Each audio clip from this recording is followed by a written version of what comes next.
السلام عليكم ورحمة الله وبركاته. إن الحمد لله كفى وسلام على عباده الذين اصطفى. أما بعد فأعوذ بالله من الشيطان الرجيم. بسم الله الرحمن الرحيم.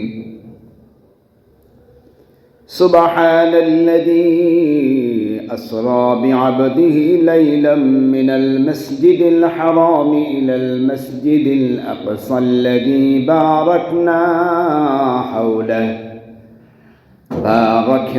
حوله لنريه من آياتنا إنه هو السميع البصير.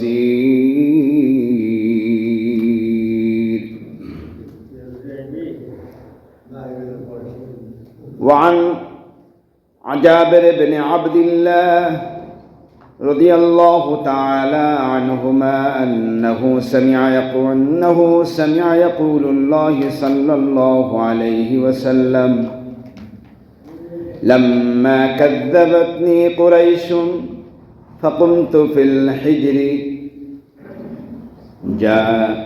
فجل الله بيت المقدس وأنا أنظر إليه فطفقت أخبرهم عن آياته وأنا أنظر إليه.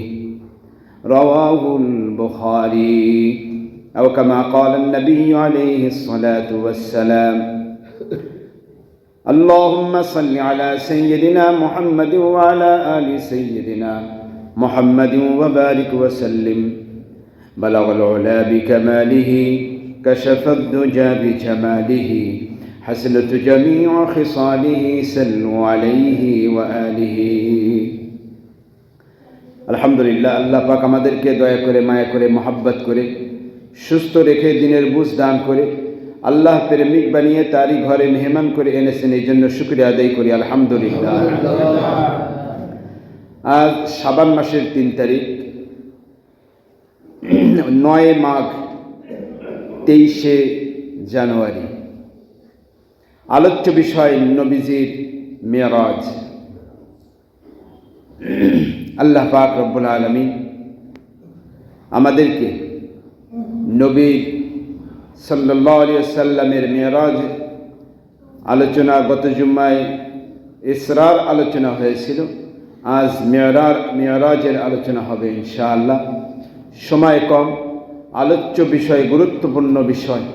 আলোচ্য বিষয় হলো নবীজির মেরাজ। গত জুম্মার যে আলোচনাটা হয়েছিল সারসংক্ষেপ হলো, আল্লাহ পাক রব্বুল আলামিন বিশ্ব নবীকে রব্বে কারীমের মাহবুব প্রিয় বান্দা নবী, শেষ নবী, পৃথিবীর মধ্যে আল্লাহ পাকের সবচেয়ে প্রিয়, কাছের এবং মাহবুব বান্দা হলো একমাত্র শেষ নবী, আখিরি নবী হযরত মুহাম্মদুর রাসূলুল্লাহ সাল্লাল্লাহু আলাইহি ওয়াসাল্লাম। পৃথিবীতে এই বিশ্ব নবীর পাশে মুশরিকরাও থেকেছে, সাহাবায়ে কেরামও থেকেছেন, একসাথে চলাফেরা করেছেন, বন্ধুরূপে চলাফেরা করেছেন।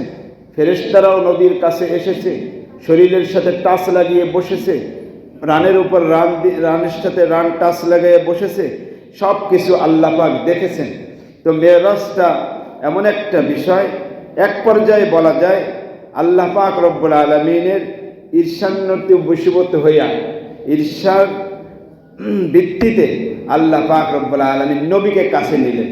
পৃথিবীর সবাই নবীর কাছে আসে, কাফেররা আসে, বেঈমানরা নবীর কাছে আসে বসে, আমার জিবরাইলরাও তার কাছে আসে বসে, কিন্তু আমি যাকে শ্রেষ্ঠ করে বানাইলাম, পৃথিবীর মধ্যে আমার যিনি সবচেয়ে প্রিয় কাছের, তাকে তো আমার কাছে আনা দরকার।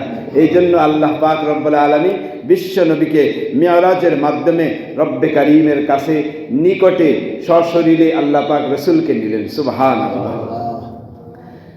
তো রসুলের মেরাজটা যেহেতু দুনিয়াবি না, দুনিয়াবি সফর না, এটা সফর কি? উখরাবি সফর, পরলৌকিক সফর। আধ্যাত্মিক জগতের সফর, দুনিয়ার কোনো সফর না, ঠিক কিনা? এই জন্য আল্লাহ পাক রব্বুল আলামিন বিশ্ব নবীকে মেরাজ করিয়েছেন। দুনিয়ার কোনো যানবাহন আল্লাহ পাক লাগান নাই, মোটরসাইকেল লাগান নাই, বড় বড় মাইক্রোবাস, দামি দামি মাইক্রোবাস লাগান নাই, আপনার প্লেন লাগান নাই, এরকম আরও উন্নত মানের কোনো রকম যানবাহন, হাওয়াই যানবাহন বলেন, জমিন পানির যানবাহন বলেন, কোনো যানবাহন দুনিয়ায় লাগায় নাই। আল্লাহ পাক বিশ্ব নবীকে, যেহেতু পরলৌকিক এটা একটা সফর, এই জন্য পরকালের জান্নাতের সওয়ারি, জান্নাতের বোরাক এনে আল্লাহ পাক রসুলকে দিয়ে মেরাজ করাইলেন। সুবহানাল্লাহ। তো রসুল উম্মে হানির ঘরে বা বাইতুল্লাহর পাশে মাতাফে রসুল ছিলেন ঘুমিয়ে। আল্লাহ পাক রব্বুল আলামিন ফেরেশতা জিবরাইল, মিকাইল